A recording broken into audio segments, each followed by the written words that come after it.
Mga ka-showbiz, katotohanan sa pagbabalik ng prangkisa ng ABS-CBN ngayong 2024. Nag-ugat yon nang sabihin ng ilang executive ng Kapamilya Network nitong December na ang naging best year ng ABS-CBN ang 2024 at magkakaroon daw ng isang big turnaround. Maraming netizen ang nananabik sa balitang yon at inakala nila na bagong prangkisa ang sasalubong sa ABS-CBN ngayong taong ito. Marami ang umaasa sa bagong prangkisa para sa ABS-CBN ngunit sa ngayon ay hindi umano priority ng ABS ang pagkakaroon ng prangkisa. Ngunit kung bibigyan umano ng pagkakataon ng network na mag-apply ng franchise para muli itong bumalik sa telebisyon.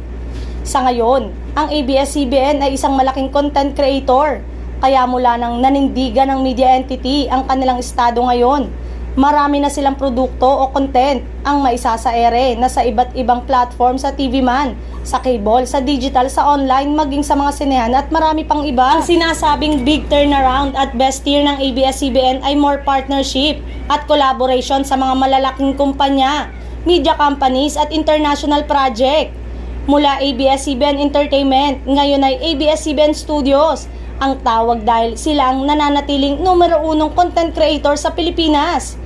May mga nasagap din tayong ulat na inalok ng gobyerno sa ABS-CBN ng franchise ng isang TV network sa kanila pero tumanggi ang ating Kapamilya Network doon.